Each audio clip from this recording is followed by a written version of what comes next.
Your post-shower routine could be silently sabotaging your hair, and most people don't even realize they're doing it. Protecting your strands starts the moment you step out of the shower. Sure, regular trims and a nourishing weekly mask help, but what you do in those first few minutes after washing can make or break your hair's strength, shine, and long-term health. And here's where it gets controversial. The tools and techniques you've always used may be doing more harm than good. Let's start with the most common culprit, brushing wet hair with a standard brush. If you're running a regular bristle brush through freshly washed hair, you're likely causing serious breakage. Wet hair behaves differently than dry hair. It's more elastic, more fragile, and less able to withstand tension. That makes it far more prone to stretching, snapping, and frizzing when dragged through with the wrong tool. A smarter move is to switch to a wide-tooth comb and detangle gently. Begin at the ends, then slowly work upward toward the roots. This bottom-up approach helps you loosen knots without yanking on the more vulnerable mid-lengths and roots. And here's the part most people miss. Never start at the roots when your hair is wet. That's where tension is highest and breakage happens fastest. Flexible detangling brushes are another beginner-friendly option. Their bendy bristles glide through tangles with less force, reducing stress on the hair shaft. They can work well across different hair types, straight, wavy, curly, or coily.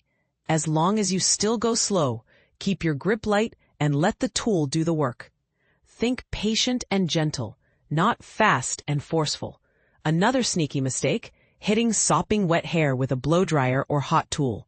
Rapidly blasting out water can disturb the hair's cuticle, the protective outer layer, and over time, that repeated stress can lead to brittleness, shedding, and dullness. A better routine looks like this. First, blot, don't rub with a towel or microfiber wrap to remove excess moisture.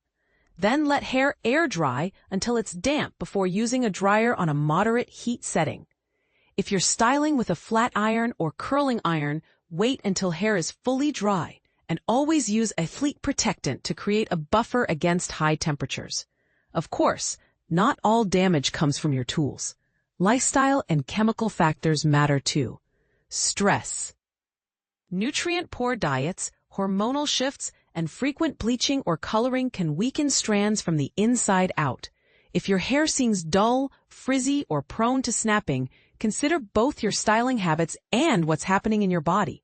Small changes, like adding protein-rich foods, staying hydrated, and spacing out chemical services, can make a visible difference.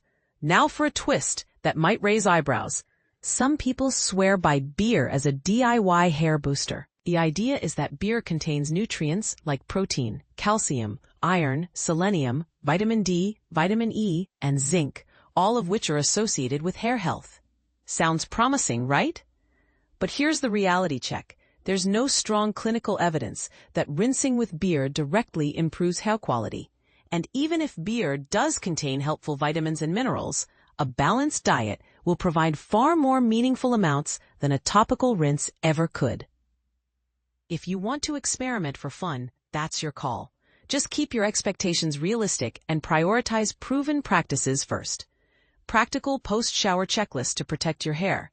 Detangle with a wide-tooth comb or flexible detangling brush. Start at the ends, move upward, and be gentle. Blot with a towel or microfiber wrap. Avoid rough rubbing. Let hair air dry to damp before blow drying. Use moderate heat and a heat protectant. Reserve flat irons and curling wands for fully dry hair, and keep the temperature as low as possible for your hair type. Support from within. Manage stress. Eat a nutrient-dense diet, and be mindful of frequent bleaching or dyeing. One last controversy to chew on. Is heat styling truly the villain, or is it the way we use it? Some argue that controlled, low-heat styling with proper protection can actually cause less friction damage than aggressive towel drying or rough brushing. Do you agree, or do you think heat tools should be minimized at all costs? Your turn. Which habit surprised you the most? Do you think beer rinses are harmless fun or just hype? Share your take and don't be shy if you disagree.